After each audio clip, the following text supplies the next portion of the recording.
This episode is for business leaders who struggle to wake up at 5 a.m. or make their day productive near the beginning. Hello, everybody. My name is Tim B. Green, and this is Crush It Club, episode 82, Crush the Day. So are you a morning, afternoon, or night person? Please put your vote in the comments below. You've heard the saying, early to bed, early to rise, makes you healthy, wealthy, and wise. And it appears to be true, but it actually isn't. Let me modify this saying to something that is actually really true and explains why early to bed, early to rise seems to be true, especially because it's been repeated so much. Starting slow makes it hard to go. So this is what we call psychological momentum. So if you, after you wake up, you're lazy, you just don't do too much, you get up easy, you have a nice slow breakfast, you watch a little bit of TV, whatever it is you do in the morning to have a slow day, think about your weekends, your vacations, and how much you get accomplished. You don't need to accomplish much, but that is a two-way street. That is, if you start slow, it does become hard to go. And the reverse is also true. So that's what the psychological momentum is there's another bias called the status quo bias, which means we tend not to change things because change takes more effort than leaving it the same. Saves us cognitive energy, which is the same as saving energy in general, because your brain is energy hungry, the most energy hungry part of your whole body.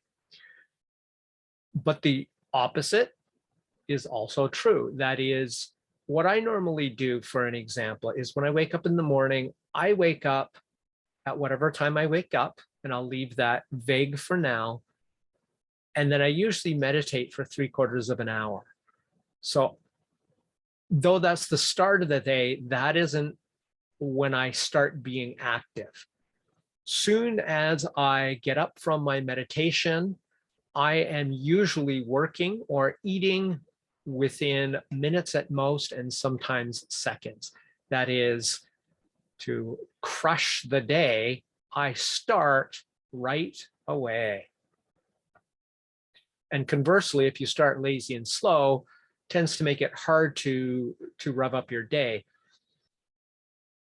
But here's the thing. It's true that early to bed, early to rise, is true if you're a morning person, if you have no other choice. But the truth is, let me do my saying again, and that is start right away to crush the day. That is, once you're up and active, move to something productive, because what that gives you is the psychological momentum I already mentioned.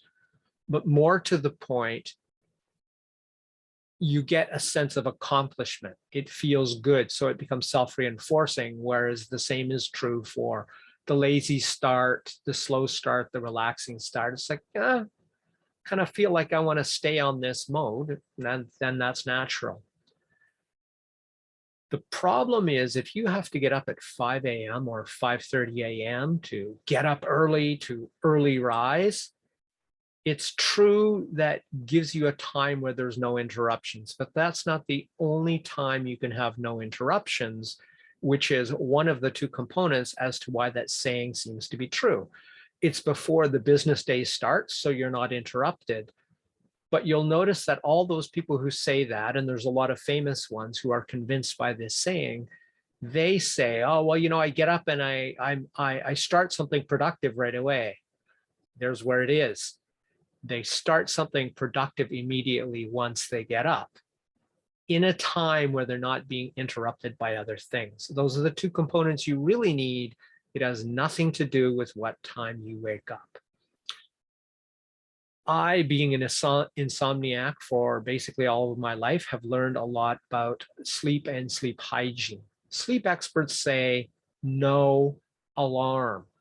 So if you have to get up really early, to start the day early, to make your fortune, to lead your company to success, and you need an alarm, you did not get enough sleep. You either need to go to bed earlier so you can wake up with no alarm, or you're fighting your circadian rhythms. Now, circadian rhythms are sort of your natural sleep-wake cycle. And my own experience and my family's experience seem to be that it's built in and doesn't really change regardless of your work conditions. You need to work within your circadian rhythms to get the most out of your brain. So to give you an example of this, my elder brother, Joel, I'm the youngest in the family, I asked him, after having spent many years waking up extremely early for his job as a tradesman, do you ever, have you ever become a morning person since you've spent so many years? And he goes, no. And I'm the same way. Even if I have to wake up really early in the morning, oftentimes I'm exhausted by afternoon. And then 11 at night, midnight, I'm awake. I can't get to sleep no matter what, no matter how little sleep I've had. That's the general natural circadian rhythm of myself. And the interesting thing is, I recently listened to a book. I can't verify this, but it seems that you approximately lose maybe 7 IQ points, or so the book said, for missing a night's sleep or having subpar sleep.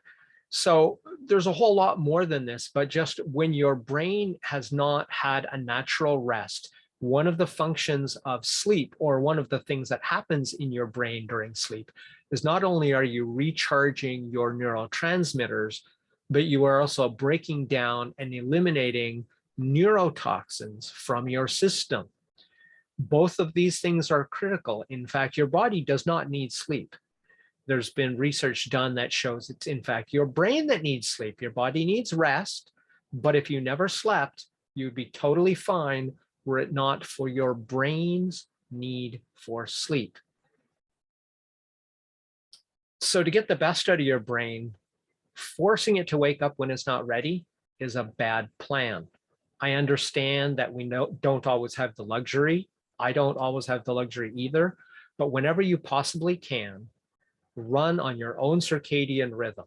So there's lots of times I'll wake up at late afternoon or even 5 p.m. and I feel great. And I get up and I'm immediately productive. I wake up with an alarm, or without an alarm, sorry, and I crush the day almost every single time. I can meet 2 conditions. 1, waking up without an alarm. 2, after my meditation, in this case, doing something productive immediately to get that psychological momentum going. Another thing that will help, because productivity is based on knowing what action to take, is to set a goal for it. So set a goal for trying to do this. If you can do this, great. If you can't, my heart goes out to you. But if you're the big boss, you should be able to arrange that, even if it means going to a ROWE, or results only work environment, which I'll talk about in another video. By the way, speaking of goal setting, check out my checklist here. You can get that. I'll also put it in the description, but that's it for Crush It Club, episode 82, Crush the Day or Night. My name is Tim B. Green. Bye for now.